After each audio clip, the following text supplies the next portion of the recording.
Well, hello there. My name is HW, and I thought it would be really cool to do a sort of Ask HW segment. And I think I like the idea of this. I think I want to do this going forward. I might work this into the podcast, and we can just chop up little bits, put it up on the YouTube channel. I get a ton of questions from people. I want to start answering them in this format right here, just sitting down, answering emails, and doing an Ask HW kind of long form or short form, whatever. But I just want to do that right here because I think if one person has questions, a lot of people might have questions. So if you got questions about tone, or about the Kemper, I'm going to set up an Ask HW email that I'm going to get to you really shortly here soon. And we're going to start doing Ask HW episodes, and we'll throw this up on the podcast, and we'll do it on YouTube. So let's get into it. Check it out right here. Rob, I've taken out Rob's true identity and his email and everything. Here's Rob's question. He's like, dude, I own an Axe 8, or I used to own it. But I'm thinking about a Kemper. I have 3 goals. I want to be able to record great quality sound via XLR into an interface. Okay, that's easy. I want to be able to play at low volumes when needed, but still sound great. We're going to be able to get there. Is the Kemper cab useful for this? And I want to be able to have cab in the room or amp in the room setup. Is the Kemper cab a great option for this? And then Rob's got some more stuff we're going to get into in terms of what options are going to help him best, because he's got a couple different price points and a couple different solutions. Let's get into this from the very top. Rob, here's how you can address your goals, man. I think your goals are super doable with the Kemper. I think what you want to think about is, let me give you my opinion on XLR. Yes, you can do this with XLR with any Kemper unit. I'm a fan of only XLR. HW is only XLR, and here's why I don't use SPDIF. I don't like SPDIF. I don't want to use SPDIF. Here's why. It's nothing against SPDIF, but I never want to use it, never want to plug it in. But here's why. I need a solution that works in 3 places. The solution I choose has to work when I'm playing live in front of a live audience, live in the real world, when I'm recording YouTube videos, demos, or when I'm recording for artists, for demo tracks, for whatever. When I'm doing album stuff, whatever. When I'm recording, whether that's me or in another person's studio, I need XLR to be the go-to because that's what I'm using at home, and that's what they're going to expect.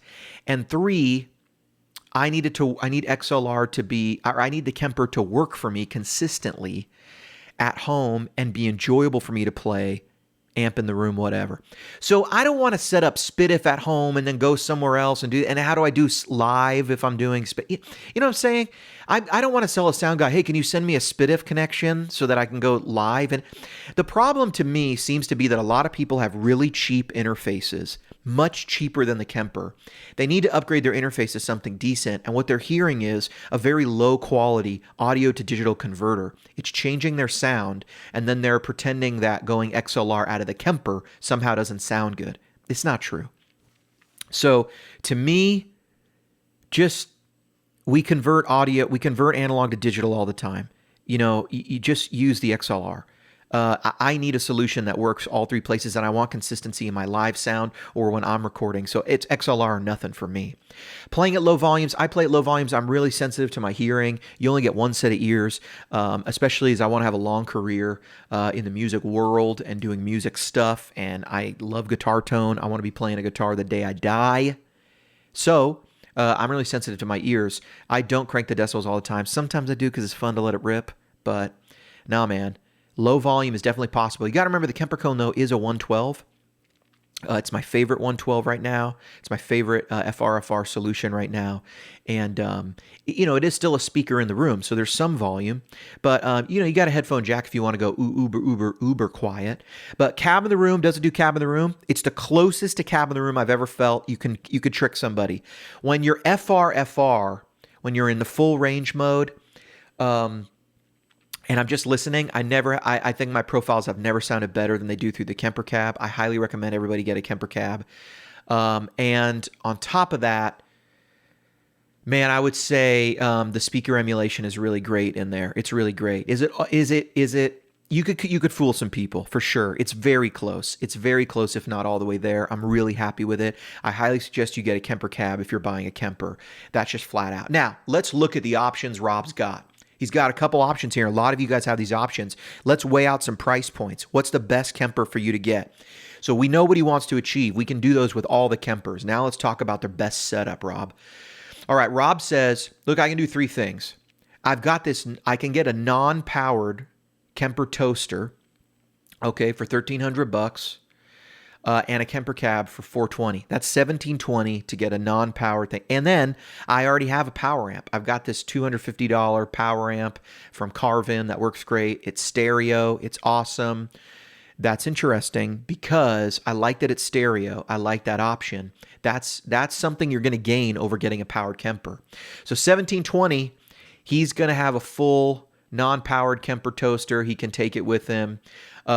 Here's my thing though, dude. If you want to play the Kemper live, does that thing come with a remote? You're going to have to think about getting a remote if you want to play it live, to me, or maybe you're using a pedal board, but I'm not sure. You didn't mention that. So add in a remote if you need a remote. You can also get a powered Kemper for $1,900 and then a Kemper cab for $420. So now we're talking $2,320. So that's some serious money. That's some big money. Or should I get a Kemper stage for $1,500 and a $420 cab? Get the Kemper cab. That's going to put you at $1,920, sort of in the middle there. And then you've got the Carvin power amp. Look, dude, you've got a power amp. So I break this down in two ways. There's really two things here. Should I get a stage is the number one question. And then should I get powered or unpowered? Here's how I answer these two questions. Let's talk about the stage for a minute. If you don't mind working on the stage when you're at home, I would go with the stage because I like the portability of it. If I could only have one Kemper, I'd probably choose the stage, and this would be my setup. Stage, take it with me. When I come back home, I have a stereo power amp with two Kemper cabs. Now I've got amp in the room at home. I've got beautiful stereo on my effects at home. And I can just grab the Kemper bag and the Kemper stage. I can take it out. I can plug in and I'm good to go. It's modular, but it's giving me everything. What's the disadvantage there? I can't find it. Amp in the room tone if I want it. And stereo at home. Set up all the time. And then your stage is just grab and go. Bring that stage out with you to the studio. Bring it live. You're killing it on the in-ear monitors. Get back home. You got this luscious, beautiful, luscious sounding setup at home. That's how I'd go. But that requires two Kemper cabs. So what are your thoughts, dude, on upping this another $420 and we go to like almost $2,500, but we get the most boss Kemper stage setup in the world, like what I'm kind of doing, like what I'm kind of about to build here. So I got two cabs already. I'm just testing out power amps. I actually got the stereo power amp in the next room, but I'm just testing it right now. I haven't put the setup in my room here, and I haven't put it in the studio out there. So that's an option. Do you want the stage or do you not want the stage? Some people prefer a toaster. Some people prefer a rack. They like that there's more buttons. They don't want to put the stage on the floor all the time. The rack can sit on a desk. It can sit on a shelf. The toaster the same way. It takes up a little less desk room. A lot of people want to put these at their desks. So to me, it's like, yeah, man, if you need the stage, get the stage. If not, go with another one. And if you're not going to go with a stage, if you want a toaster or a rack, I always say this. If you can get powered because I like having the option. But you've already got a power amp here. So, but what if you want to take it out and use a cab live ever? What if you want to take it to a buddy's house? I like having the power amp built in. So if you're not going to buy a stage, I'm always going to recommend powered as long as you can afford it. But if you can't afford it, no problem. Get a non-powered and then go ahead and you can get another power amp later or whatever. You can always bring in the power amp in two places. We're not talking about big problems here. It's just, do you want to carry two things or three things?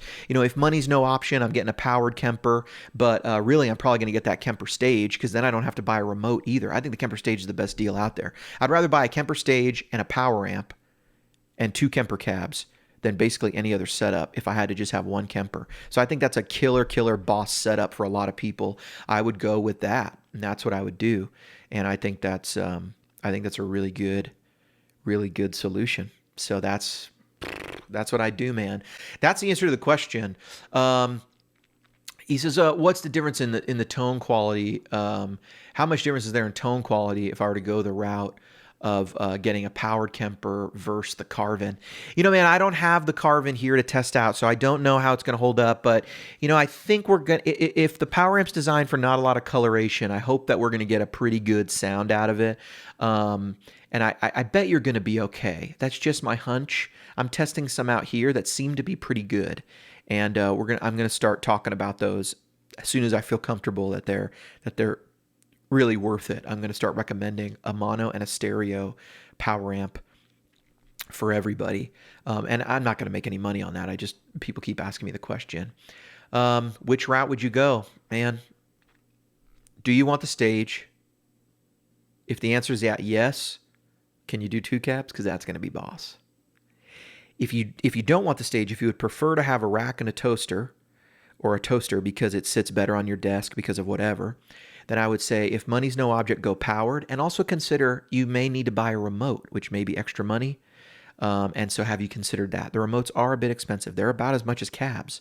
So consider that. The stage is a really good deal. Hey, Rob, I hope this is helpful, and I hope this has been helpful for the other people. I have been HW. You've been watching a little Ask HW version or thing that we're now doing on YouTube, on Facebook, on whatever. Which Kemper is right for you? That's what we're going to call this. Which Kemper is right for me? From Rob. I've been HW. Thanks so much for watching. HW out.